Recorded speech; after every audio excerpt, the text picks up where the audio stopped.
નમસ્કાર વહાલા બાળકો, ગઈકાલે મિત્રો આપણે સતત વિદ્યુત ભારનું વિતરણ વિશેની ચર્ચા કરી. જેમ કે કોઈ પણ આ એક ઘન પદાર્થ ગણી શકાય, જેને લંબાઈ, પહોળાઈ અને કંઈક ઊંચાઈ ત્રણે ત્રણ અક્ષ છે. એટલે કે હવે જો તમે આવા પદાર્થ ઉપર વિદ્યુત ભાર મૂકો તો હવે વિદ્યુત ભાર માત્ર ને માત્ર જે જગ્યાએ તમે મૂકો છો ત્યાં નહીં રહેવાય, બરોબર ને? એ વિદ્યુત ભાર સમગ્ર પાત્ર ઉપર વિતરિત થયેલો ગણાશે. હવે ત્યારબાદનો ટોપિક જો ધ્યાનમાં લઈએ એ છે ગૌસના નિયમો. વૈજ્ઞાનિક ગૌસ છે, જેને ગાઉસના નિયમો પણ કહે છે. મિત્રો, આજના લેક્ચરમાં ગાઉસના નિયમનો અભ્યાસ કરશું અને ત્યારબાદ એના ઉપયોગોની ચર્ચા થાય છે. તો મિત્રો, શરૂઆત કરીએ. ગૌસનો નિયમ શું છે? હવે આનું વિધાન જે છે, સ્ટેટમેન્ટ. રેડી? હવે એ સ્ટેટમેન્ટ હું તમને આખી થિયરી સાબિત કરું છું, સૂત્ર સાબિત કરીને પછી એની ઉપરથી આપણે રજૂઆત કરશું. જેમ કે ગૌસનો નિયમ એ શેની ચર્ચા કરે છે? તો અગત્યની રાશિ આવે વિદ્યુત ફ્લક્સ. ફરીથી આપણે વિદ્યુત ફ્લક્સ ભણી ચૂક્યા છીએ. વિદ્યુત ફ્લક્સ ફાઈની જે સૂત્ર છે E ડોટ ડેલ્ટા S, એની મદદથી ચલો ગૌસનો નિયમ સ્ટડી કરવા માટે શું કરીએ કે ભાઈ આકૃતિમાં Q જેટલો વીજભાર ધરાવતું એક ગોળો ધ્યાનમાં લો. ચાલો આકૃતિ રજૂ કરું છું. એક વિદ્યુત ભાર Q અહીં પડેલો છે.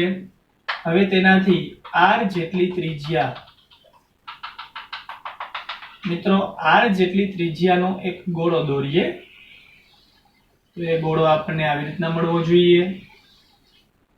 આ કેન્દ્ર છે, કેન્દ્રથી અહીં સુધીનું અંતર કેટલું થવું જોઈએ? R. ખરું ને? હવે કોઈ પણ સૂક્ષ્મ ક્ષેત્રફળ પસંદ કરીએ. ધારો કે કોઈ પણ સૂક્ષ્મ ક્ષેત્રફળ પસંદ કરું છું, ડેલ્ટા S. આખા ગોળાનું ક્ષેત્રફળ નથી લેતો, ખરું? હવે ફ્લક્સ શોધવા માટે ઈઝી મેથડ છે કે કુલ ક્ષેત્રફળને બદલે એને નાનકા ક્ષેત્રફળ ખંડોમાં વિભાજિત કરી નાખો. જેવો કે નાનકડો ખંડ પસંદ કરેલો છે ડેલ્ટા S. તો દિશાકીય હશે. ક્ષેત્રફળ એ સદિશ રાશિ છે જે હંમેશા સમતલને લંબ અને સમતલમાંથી બહાર આવતી હશે. ફ્લક્સ માટે હજી બીજી રાશિ અગત્યની ગણાય વિદ્યુત ક્ષેત્ર E. તો ચાલો વિદ્યુત ક્ષેત્રની દિશા ક્યાં છે? અહીંયા વીજભાર છે, ધન વીજભાર લઈએ. તો વિદ્યુત ભાર જો મિત્રો ધન હોય તો નીકળતી રેખાઓ સતત અને સતત ક્યાં હોવી જોઈએ? બહાર તરફ હોવી જોઈએ ને. હવે એ જ વસ્તુને અહીંયા રજૂઆત કરીએ છીએ કે વિદ્યુત ક્ષેત્ર ધારો કે આ દિશામાં મળશે આપણને, વિદ્યુત ક્ષેત્ર E પણ આ દિશામાં મળશે, ડેલ્ટા S પણ એ જ દિશામાં મળશે. તો આપણે વિદ્યુત ફ્લક્સ મેળવવા માટે પહેલા કઈ રાશિને ધ્યાનમાં લેવી જોઈએ? કોઈ પણ વિદ્યુત ક્ષેત્ર E બરાબર 1/4πε0 Q by R square into એકમ સદિશ લઈ શકાય, એકમ સદિશ R કેરેટ ધ્યાનમાં લેશું. હવે આપણને જે ક્ષેત્રફળ ધ્યાનમાં લીધું છે એ સૂક્ષ્મ છે, તો સ્વાભાવિક છે જે ફ્લક્સ મળશે એ પણ કુલ નહીં હોય. કેવું હશે? સૂક્ષ્મ હશે. તો હવે એને ધ્યાનમાં લઈએ. તો આપણો નેક્સ્ટ ટોપિક છે મિત્રો વિદ્યુત ફ્લક્સ. કુલ નહીં, સૂક્ષ્મ. ડેલ્ટા 5 એક રાશિ આવે E અને અદિશ ગુણાકાર બીજી રાશિ આવે ડેલ્ટા S. તો કિંમત મૂકીએ. E ની કિંમત છે 1/4πε0 Q by R square into R caret. આ કોની કિંમત મૂકી મિત્રો? વિદ્યુત ક્ષેત્ર E ની. ડોટ પ્રોડક્ટ કરું છું, પાછો હતો એ જ. હવે ડેલ્ટા S ની કિંમત મૂકીએ. ડેલ્ટા S ની કિંમત આવી રીતના લઈએ. જો સરળતા ખાતર પસંદ કરી શકાય છે, જે યુઝર છે એ ડિફાઇન કરી શકે. ડેલ્ટા S એટલે મૂલ્ય અને દિશા લઉં છું R caret. આકૃતિમાં જોઈ શકાય છે કે વિદ્યુત ક્ષેત્ર ત્રિજ્યાવર્તી દિશામાં બહાર તરફ નીકળે છે. ડેલ્ટા S પણ વિચાર કરો, ત્રિજ્યાવર્તી દિશામાં બહાર તરફ નીકળે છે, એટલે કે બંનેની દિશા એક જ છે. તો બંને માટે મેં યુઝ કર્યો છે R caret.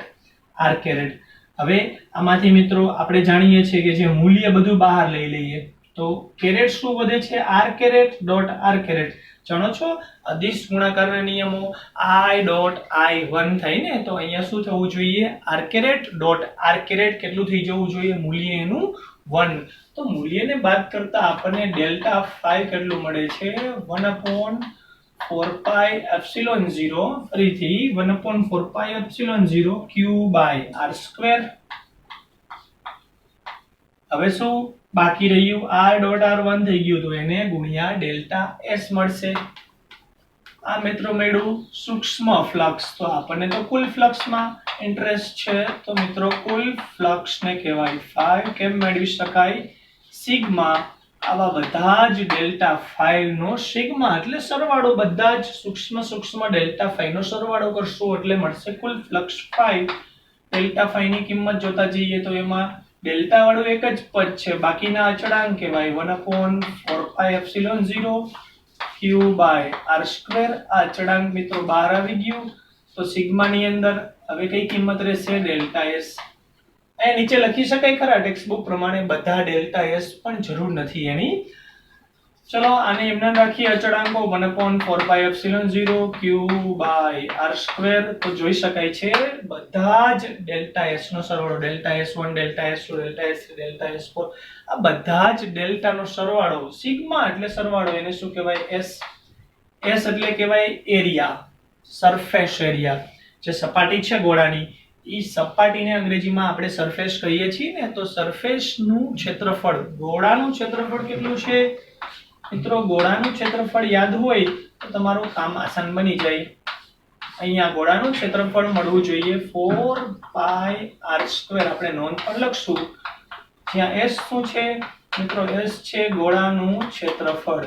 કેટલું છે ગોળાનું ક્ષેત્રફળ? 4 પાઈ r². એ આપણી નોંધ ગણાશે. જોઈ શકો છો 4 પાઈ r². 4 પાઈ r² છેદમાં છે, કેન્સલ થશે તો અંશમાં વધશે q છેદમાં વધશે એપ્સિલોન 0. અને જે સૂત્રનો કરતા તો ફ્લક્સ ફાઈ ને પાછું ધ્યાનમાં લઈએ, જેને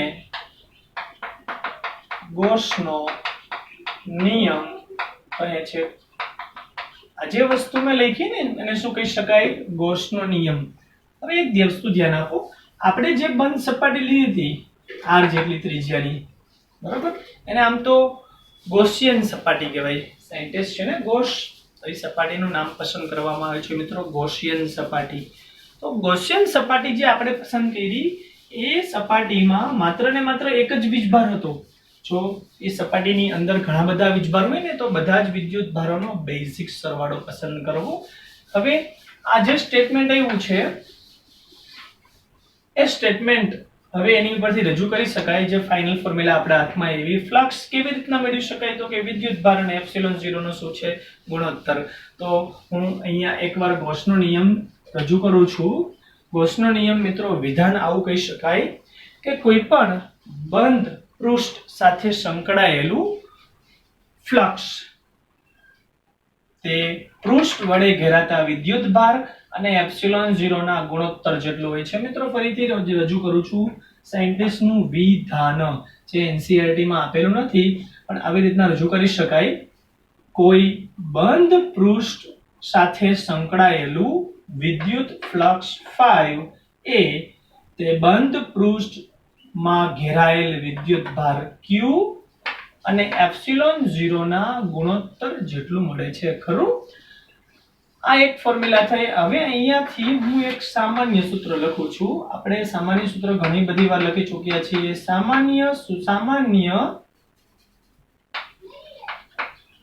આપણે એક સામાન્ય સૂત્ર લખીએ ગોસ માટે.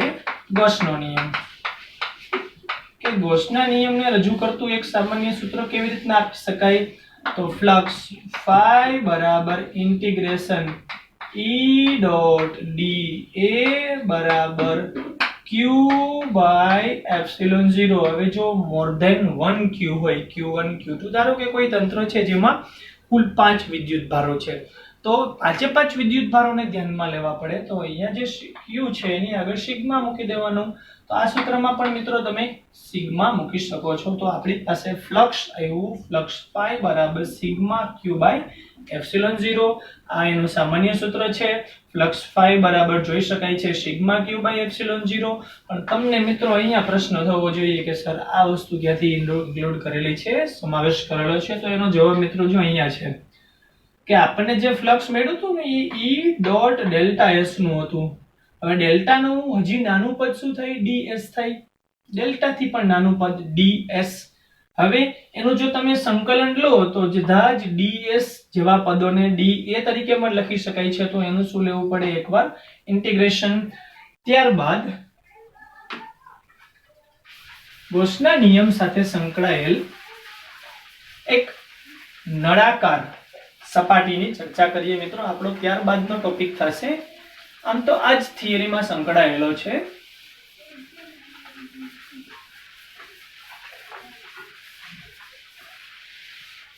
ટોપિકનું નામ થશે બાળકો, ગૌસના નિયમમાં જ ફર્ધર ટાઇટલ આપી શકાય છે. કોઈ પણ ટાઇટલનું નામ આપી દઉં છું, નળાકાર સપાટી માટે ગૌસનો નિયમ. કે કોઈ પણ નળાકાર પદાર્થ લઈએ એના માટે આપણે ગૌસનો નિયમની ચર્ચા કરીશું. ચેક કરીએ. કોઈ પણ એક નળાકાર પસંદ કરીએ. મળે છે. અમારા હાથમાં જે ચોક છે, આ ચોક અથવા માર્કર પેન હોય તો એ માર્કર પેન આ બધા જ મિત્રો એક નળાકાર પદાર્થ ગણી શકાય. જોઈ શકાય છે નળાકાર પદાર્થના આડછેદના ક્ષેત્રફળ મિત્રો 2 મળે છે. આડછેદ એટલે નળાકારને આમ આડી રીતે જોતા. ફરીથી તમે જે ચોક જોઈ રહ્યા છો રાઈટ નાઉ એ નળાકારનો આડછેદ જોઈ રહ્યા છો. આડછેદ એટલે મોઢું. આપણી આંગળી પણ નળાકાર જેવો શેપ ગણી શકાય. તો તમે જે જોઈ રહ્યા છો આ ટેરવું એ નળાકારનું આડછેદ કહી શકાય. તો અહીંયા હું કોઈ પણ રેન્ડમલી નંબર આપી દઉં છું. 1 નંબર, આ છે 2 નંબર અને અહીંયા 3 નંબર. જુદા જુદા 3 ક્ષેત્રફળો લઈએ. આ ક્ષેત્રફળ ધારો કે સપાટીને લંબ અને સપાટીમાંથી ઓલવેઝ બહાર આવતું હોય. S1 ધારો કે આ દિશામાં છે. S2 સપાટીને લંબ અને સપાટીમાંથી બહાર આવે છે. આ કોઈ પણ ક્ષેત્રફળ S2 છે. તો મિત્રો આ સપાટી ત્રીજી કીધી એનું ક્ષેત્રફળ ક્યાં હોવું જોઈએ? સપાટીને લંબ અને સપાટીની અંદર નહીં. ક્ષેત્રફળ એ સદિશ રાશિ છે જેની દિશા હંમેશા અચળ હોય છે. કેવી રીતના? સદિશ ક્ષેત્રફળ સદિશ એ સપાટીને લંબ અને સપાટીમાંથી ઓલવેઝ હંમેશા બહાર તરફ જ લેવું જોઈએ. ચેક કરીએ. સપાટી 3 નું ક્ષેત્રફળ સદિશ આવી રીતના લખી શકાય S3. હવે આપણો ઇન્ટરેસ્ટ શું છે કે ગૌસનો નિયમ સ્ટડી કરવો છે. એના માટે તો મિત્રો ગૌસનો નિયમ સ્ટડી કરવા માટે કઈ ભૌતિક રાશિની જરૂર પડતી હોય છે? તો એનો જવાબ આપણને મળે કે ગૌસનો નિયમ મેળવતી વખતે જે રાશિ જરૂરી છે ને એ છે વિદ્યુત ફ્લક્સ 5. હમણાં જ આપણે આખી થિયરી એની કન્ડક્ટ કરેલી છે. તો અલગ અલગ 3 સપાટી માટે હું ગૌસનો નિયમ લખું છું. રજૂઆત કરતા જઈએ. સપાટી 1 માટે લખશું, સપાટી 2 માટે લખીશું અને સપાટી 3 માટે લખીશું. સપાટી 1 માટે ફ્લક્સ 5.1, ફ્લક્સ 5.2, ફ્લક્સ 5.3. હવે ફ્લક્સ જોતું હોય ખરું તો એના માટે 2 રાશિ હોવી જોઈએ. એક છે ક્ષેત્રફળ અને બીજું વિદ્યુત ક્ષેત્ર E.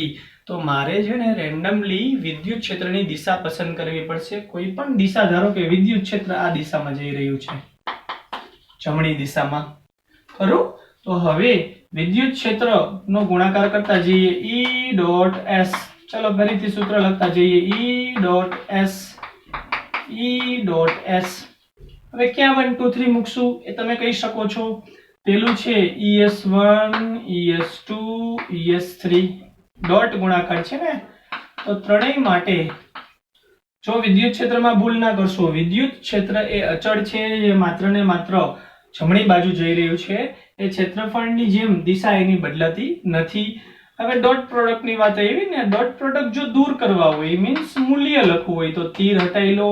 ES1 cos, ES2 cos, ES3 cos. ખૂણો ચેક કરીએ. અગત્યની વસ્તુ છે અહીંયા ખૂણો કેમ લખવો પેલું ચેક કરીએ. E.S1 વિદ્યુત ક્ષેત્ર મિત્રો જમણી બાજુ જઈ રહ્યું છે પણ ES1 જોવું જોઈએ ડાબી બાજુ જઈ રહ્યું છે. એક સદિશ રાઈટ સાઈડ જાય છે, બીજો સદિશ લેફ્ટ સાઈડ જાય છે. તો બે વચ્ચેનો ખૂણો કેટલો થવો જોઈએ? યસ, જવાબ આવે 180 ડિગ્રી. તો અહીંયા લખી દઉં 180 ડિગ્રી. પછી એને સોલ્વ કરીએ. બીજો ખૂણો E.S2. કોની કોની વચ્ચેનો ખૂણો? E અને S2. મિત્રો કહી શકો E ક્યાં જાય છે? તો કે જવાબ આવે જમણી બાજુ. S2 ક્યાં જાય છે? જમણી બાજુ. બે સદિશ રાશિઓ જમણી બાજુ જતી હોય મીન્સ બે રાશિઓ એક જ દિશામાં જાય છે, તો એનો મતલબ શું થાય? બે વચ્ચે થીટા કેટલો હોવો જોઈએ? 0. આવા સદિશોને સમાંતર સદિશો કહેવાય. આ પ્રતિ સમાંતર થયું. સમાંતર માટે થીટા કેટલું? 0 ડિગ્રી. હવે અહીંયા તો સીધું જવાબ આપી શકાય ને. ત્રીજી વાર થયું વિદ્યુત ક્ષેત્ર જમણી બાજુ અને સરફેસ એરિયા ઉપર તરફ છે. જો એંગલ બતાવે છે 90, આ વિદ્યુત ક્ષેત્ર આંગળીમાં છે અને અંગૂઠો છે ES3 ની દિશા છે, તો કેટલાનો એંગલ મળે છે? 90 ડિગ્રી. તો અહીંયા લખી શકાય cos 90 ડિગ્રી. ત્રણેયને સોલ્વ કરીએ. cos 180 ની કિંમત જાણો છો? cos પાઈ મળે મિત્રો 1 પણ -1, તો માઈનસ હું અહીંયા લઈ લઉં છું.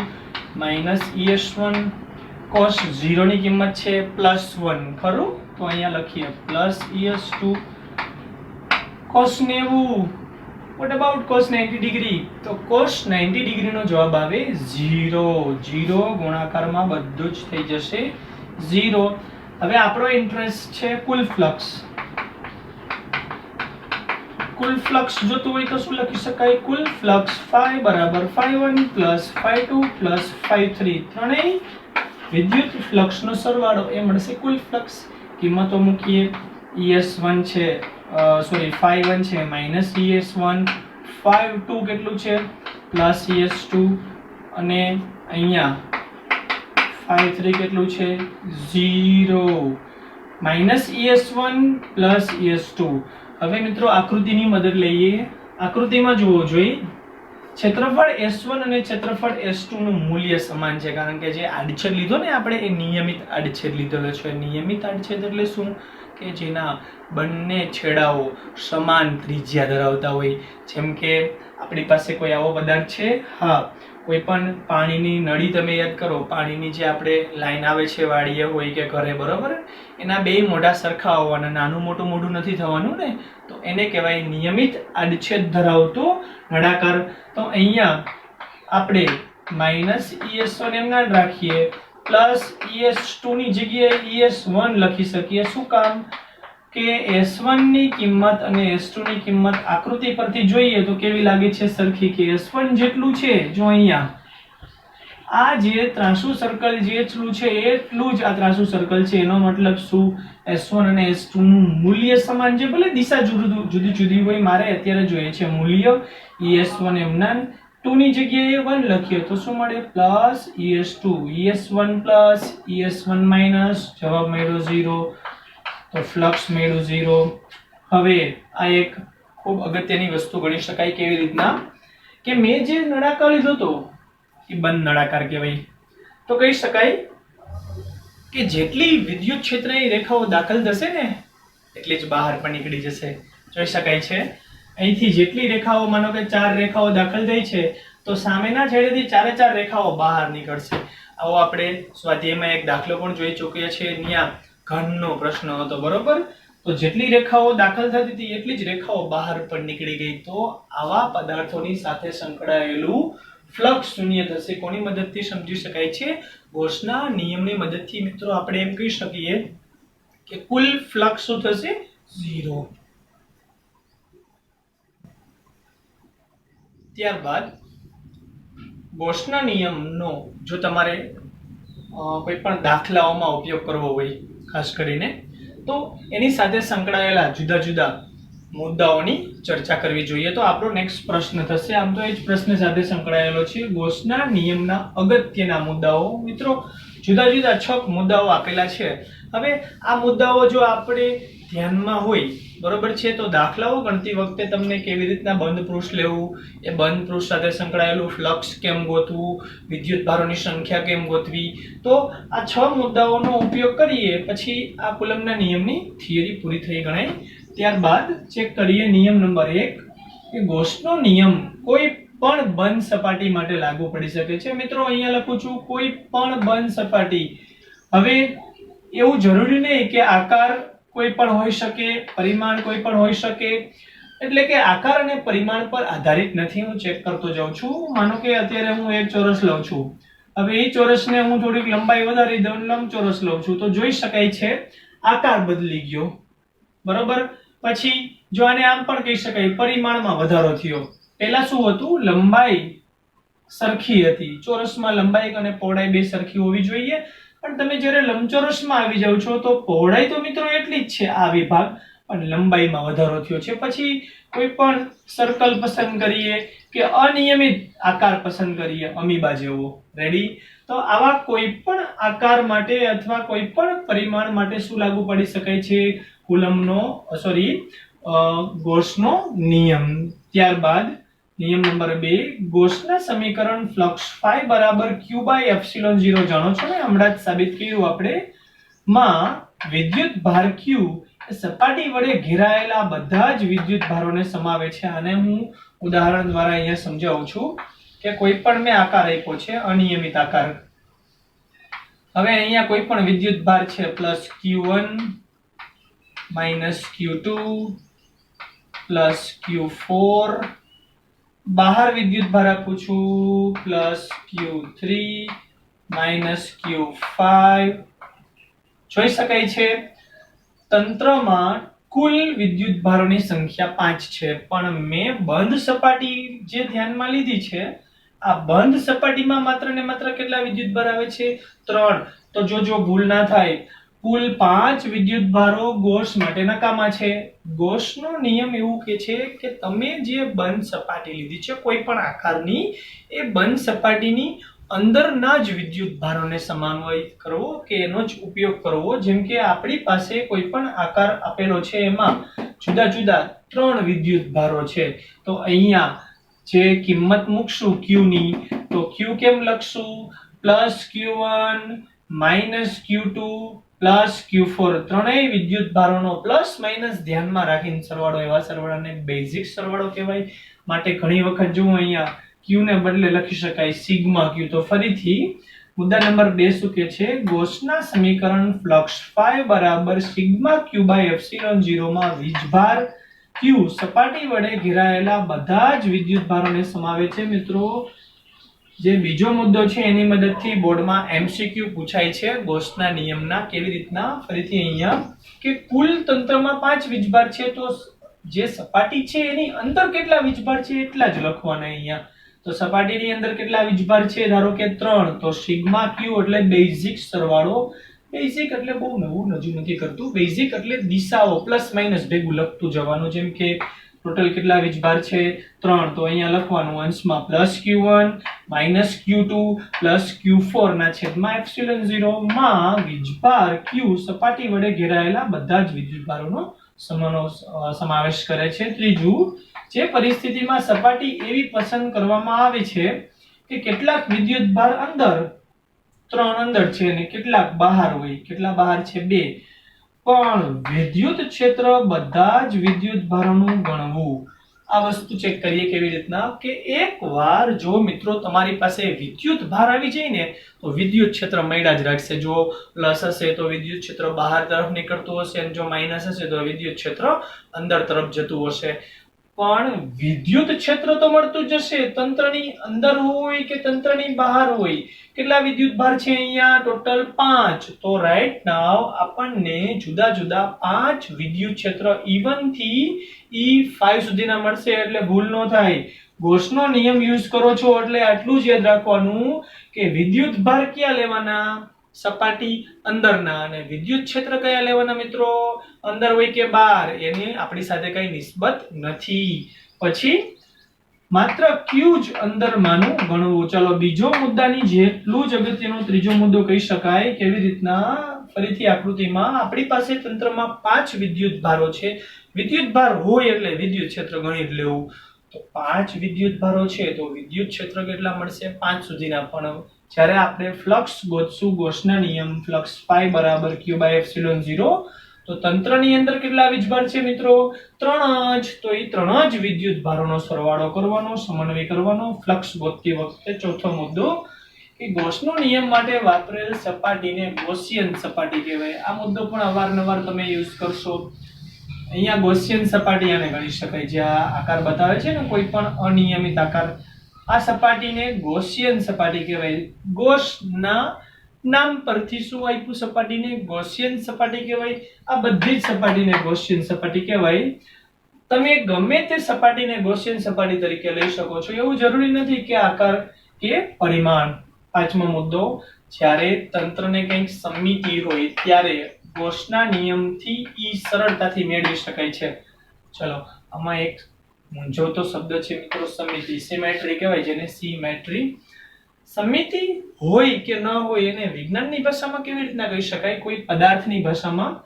ધારો કે આ એક પદાર્થ છે અહીંયા. હવે જો એને બરોબર મધ્યમાંથી હું કાપું છું તો જોઈ શકાય છે બે બાજુ સરખા કટકા થશે, ખરું? તો આમ કહેવાય તંત્ર અને સમિતિ ધરાવે છે. પણ હું કોઈ પણ એવો અનિયમિત આકાર ફરીથી પાછો પસંદ કરું છું, હવે આ પદાર્થને અહીંથી હું કાપું ધારો કે, તો એક બાજુ નાનો વિભાગ છે, બીજી બાજુ મોટો વિભાગ છે, તો કહી શકાય સરળતાથી પદાર્થ સમિતિ ધરાવતો નથી. તો શું કહે છે મુદ્દો? જ્યારે તંત્રને કંઈક સમિતિ હોય, સિમેટ્રી હોય ત્યારે ગોસના નિયમથી વિદ્યુત ક્ષેત્ર E સરળતાથી ગણી શકાય છે. પાંચમો મુદ્દો છે ને એ ગોસના નિયમના ઉપયોગો, મીન્સ હવે પછીના પ્રકરણની, મીન્સ હવે પછીના ટોપિકની અગત્યનો મુદ્દો કહી શકાય કે વિદ્યુત ક્ષેત્ર ગોતશું. જેમ કે એક સળિયાનું ગોતશું, એક સમતલનું ગોતશું અને એક ગોળાનું, મીન્સ 3 1D 2D અને 3D ત્રણેય માટે મિત્રો આપણે વિદ્યુત ક્ષેત્ર ગોતશું. પણ કોની મદદથી? ગોસના નિયમની. એ આપણા નેક્સ્ટ વિડીયોની વાત છે કે ગોસના નિયમના ઉપયોગો. ત્યારબાદ છેલ્લો મુદ્દો કે કુલમ્બના નિયમમાં રહેલ વ્યસ્ત વર્ગના નિયમ પર ગોસનો નિયમ આધારિત છે. હવે આવું શું કામ કહેવામાં આવ્યું? આપણે કુલમ્બનો નિયમ સાબિત કર્યો, ફ્લક્સ phi બરાબર q/ε0. મિત્રો યાદ હોય તો તેમાં તમે વિદ્યુત ક્ષેત્રની કિંમત મૂકી હતી q/4πε0 r². તો r² નો મતલબ શું થાય? વ્યસ્ત વર્ગનો નિયમ. કુલમ્બના નિયમમાં રહેલ વ્યસ્ત વર્ગના નિયમ. વ્યસ્ત વર્ગનો નિયમ એટલે વિદ્યુત ક્ષેત્ર અથવા વિદ્યુત બળ. જો ભૂલ ન થાય, વિદ્યુત બળ એ હકીકતમાં કુલમ્બનો નિયમ કહેવાય, બરાબર છે? F બરાબર કે q1 q2/r². પરંતુ વિદ્યુત ક્ષેત્ર એ વિદ્યુત બળ F પરથી જ આવેલું છે. F પરથી જ આપણે E મેળવેલું છે. તો આ ફોર્મ્યુલાને પણ શું કહી શકાય? કુલમ્બનો નિયમ. એ વ્યસ્ત વર્ગનો નિયમ પર ગોસનો નિયમ આધારિત છે કે આની મદદથી આપણે આ મેળવેલું છે. તો આ જુદા જુદા 6 મુદ્દાઓમાંથી આપણે જો અગત્યના મુદ્દા ગણી શકાય તો એ મુદ્દા નંબર 2, 3 અને પછી સપાટીનું નામ છે ગોસિયન સપાટી. અને આ મુદ્દો તો હવે નેક્સ્ટ આપણે વિડીયોમાં ધ્યાન આપશું. આભાર.